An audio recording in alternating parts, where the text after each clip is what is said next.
Hello everyone, this is Jaron from MarineAndReef.com, and today we're doing a video highlighting our Studio BioCube tank.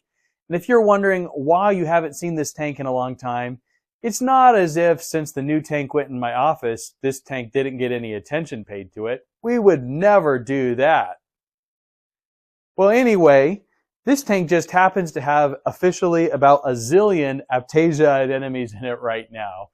So what we're going to do now is we're going to show you guys how do you fix this Aiptasia outbreak problem, describe to you what it is, give you guys some of the different methods, what works and what doesn't work.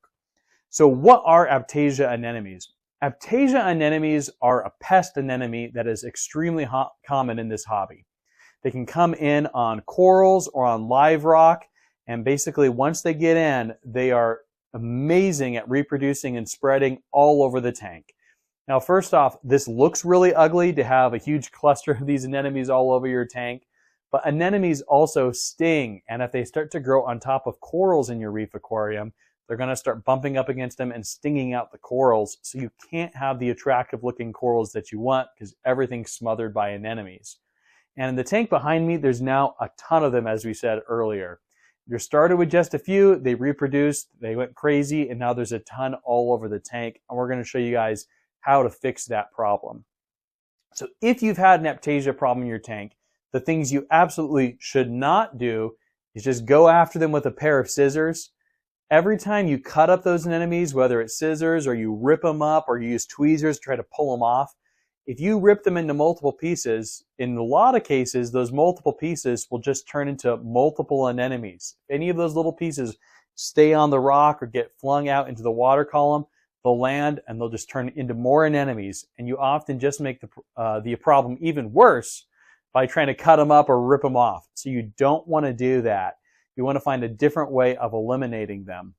So when you have an Aiptasia problem, there's a variety of different ways you can go after the anemones and kill them manually by hand. Probably the most common is using a product dedicated for killing anemones. This one here is by Frank's Tanks. It's Aiptasia, which still makes me chuckle a little bit each time I say it. But there's a lot more of these too. I know Ultralife makes one, Blue Life makes one, Red Sea makes one. There's a whole bunch of these products. They all work. I've not tried one that hasn't worked. What I like about this one is it is the thickest. And when we show you guys how to use it, you'll see why that's important.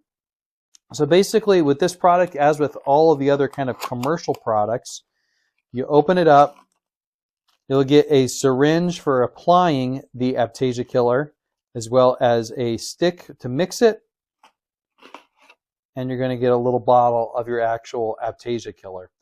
So when you're using the Aiptasia, you can go ahead and open up the box.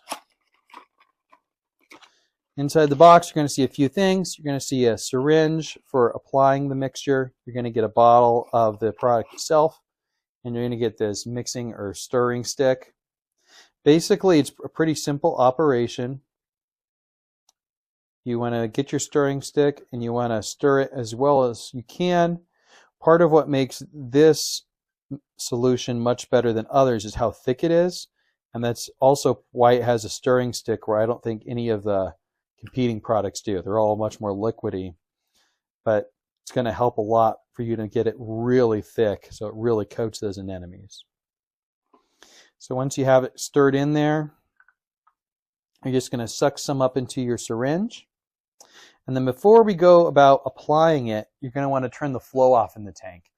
The goal of this is to kind of coat the anemones in the product, and then once they're coated, they'll die. But if the flow is on, it can blow it off. So in this tank, we have a hydros controller. So I'm going to quickly tap the feed mode. That'll turn off the flow.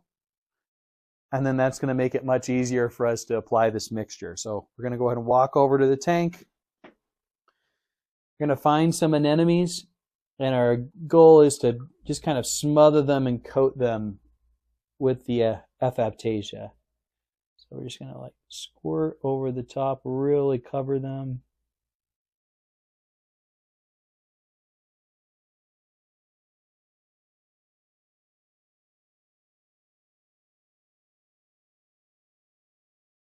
If you can't get the whole anemone, the part that seems to matter the most is their oral disc, or you can kind of think of their middle. You want to smother that in as much of the remover as is possible. I'm going to suck up a little bit more to get that big guy.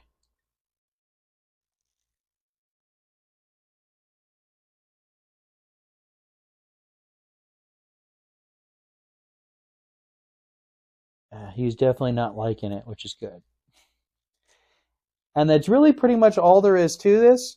The feed mode on this Hydros will automatically turn the pumps on after about 10 to 15 minutes. By that time, the mixture kind of cakes up on the anemones and really gets them. And that's pretty much all there is to it. The second method of eliminating Aiptasia is probably the most old school method, and that is using kalkwasser. Kalkwasser is one of the most useful and longest lived aquarium additives. It's been around for a very, very long time, and it's probably still my favorite aquarium additive. You can use it to replace calcium and alkalinity in your aquarium water, as well as boost the pH. But you can also turn it into a paste that you can use to kill Aiptasia anemones with, as well as pest corals and other things. So we'll show you guys soon how you mix it up, and you can turn the regular old kalkwasser into that paste. We have Seachem kalkwasser here, but you could use Brightwell kalkwasser, Two Little Fishies kalkwasser, any kalkwasser. They're all the same chemical compound, and they all work well for this purpose. Basically, you're just going to get a little bit of the kalkwasser. You can see this is a fresh container. And what I like to do is just start out with a scoop of the powder. You only need a little bit for this tank. Just put a scoop in. And then we want to mix it with some RO water to turn it into a paste. And I generally like this to be fairly thick. And actually that's feeling pretty good to me.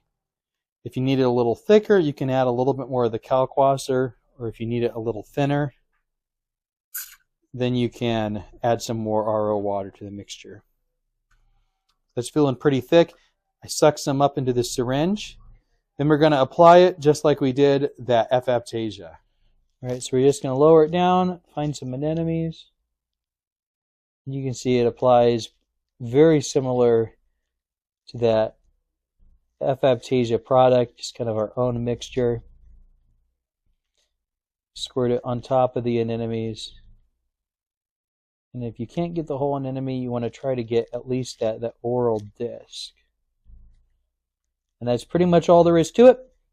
One last note is that this does have both calcium and alkalinity, so I would not use a ton of this at once. If you use a lot of this at once, you'll spike the tank's calcium and alkalinity, which could be bad for your corals.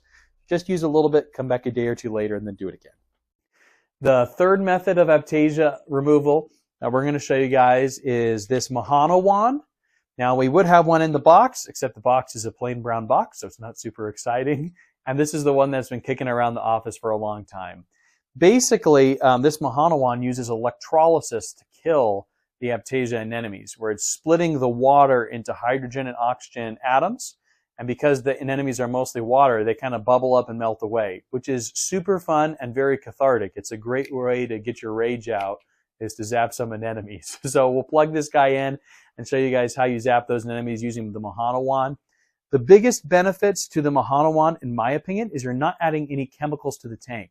So with the other methods of manual removal, you're going to have to add some chemicals to the tank to kill the Aiptasia. Now, they're not harmful chemicals. Things like kalkwasser, I add to the tank every day anyway at home. It's not a harmful chemical, but it is going to increase your calcium and alkalinity levels. So if you put a lot of it in at once, it can start to mess with your tank chemistry. Whereas with the zapper, you can use it infinitely and it really won't hurt anything at all. And the other nice thing is you buy this once and that's it. You don't have to keep buying more product to kill the anemones. So this does make it a good option for those reasons, even though it's more expensive at the start. To use your Mahana wand, you're going to plug it into a regular 110 volt outlet. You got a trigger, which is this guy here. You tap it with your thumb to turn it on. And then you got a cover for the tip. And we're basically going to push this tip into the anemones or right on top of the anemones. And what it does is it splits the water into hydrogen and oxygen. You're going to see bubbles coming up. Because those anemones are mostly water, they're just kind of going to bubble up and melt.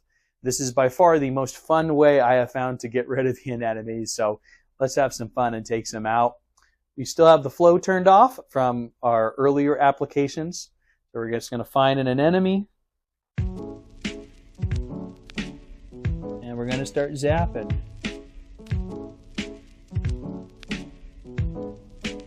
Now it does take kind of a bit of zapping to really get them, but they just turn into like a mush, which is super satisfying.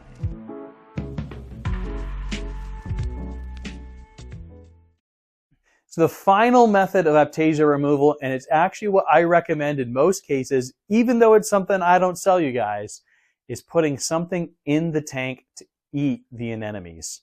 This is because with any of the manual methods of Aiptasia removal, you are basically committing to kill Aiptasia for the rest of your life. You will never eliminate all of the Aiptasia. You may think you did, but you didn't, and there's one hanging out somewhere in the tank. It's going to pop up, and you're going to have to continuously go back in and manually remove those Aiptasia. You may be fine doing that, but I would much rather totally solve the problem, and that's where putting in a natural predator can really help. Now, when it comes to natural predators for Aiptasia, you're going to have a whole lot of options. There's fish that eat them, like Aiptasia-eating filefish. There is the copper band butterfly fish. There's the Klein's butterfly fish, and I've heard of other butterfly fish besides those eating them as well. You can also add in peppermint shrimp, which is what we've decided to do in this tank. And there's even nudibranchs that eat Aiptasia. Now, when it comes to picking which one of these animals is going to be the best option for you, there's a couple things to consider. In general, the fish, whether it's the filefish or the butterfly fish, are more likely to also take a liking to other things in your tank. So it's much more likely that a copper band butterfly fish might decide to eat your giant clams, that your filefish might decide to nip at the acanthophilia coral in your tank. I can't tell you for sure if it will or won't, but it's much more likely the fish will versus the inverts. The peppermint shrimp that we have are generally very unlikely to nip at anything else. They're probably one of the safest options as far as something that eats Aiptasia but won't eat things that we want to keep alive in the tank, and that's one of the reasons why they're my favorites. However, you generally need at least one peppermint shrimp per 10 gallons. Now, in this instance, we've gone with 5 of those peppermint shrimp, even though this is a 32-gallon tank, and that's simply because there is a zillion of these things in there, and we want to get the problem taken care of really quick. But on a big 300-gallon tank with $15 a piece peppermint shrimp, it could be cheaper for you to buy a $50 or $60 fish than to buy a whole bunch of peppermint shrimp for you to take care of your Aiptasia problem. And it may even be difficult to find 20 to 30 or 40 peppermint shrimp. We had to wait weeks to find these peppermint shrimp that we got now. There seem to be seasonally available in the hobby. So in that case, the fish may be a better option, even though it's more likely to nip at some things you may like in the tank. And lastly, we'll just mention the nudibranchs. Most people are thinking of what's called Bergia nudibranchs or Aiptasia-eating nudibranchs. And what's great about these is all nudibranchs or sea slugs are obligate feeders, which means there is one thing that they eat. And these nudibranchs you're going to see for sale only eat Aiptasia. They eat nothing else. So that makes them very safe to put in your tank because they're not going to bother any of the coral that you want. However, what almost always happens is you put them in the tank, they eat all the anemones, and then they die. But then if you put in another piece of rock or another coral that happens to have an Aiptasia on it, it'll spread again, and you'll have to then buy more nudibranchs or do something else. So ultimately, the Bergia nudibranchs are not a permanent solution. They will eliminate them pretty much completely from the tank and then die. But if you ever put one again, it's not going to be taken care of. And this is why I personally prefer to use something like the peppermint shrimp or a fish that'll live in the tank and then stay in the tank and make sure that those anemones are gone if they ever happen to pop up for any reason. Hopefully you guys liked this video. You saw some methods of getting rid of Aiptasia removal, whether you want to manually get rid of them or you want to add a predator to the tank to get rid of them. If you like the content you saw today, you're looking for more helpful videos, like and subscribe. We'll definitely have more coming your way.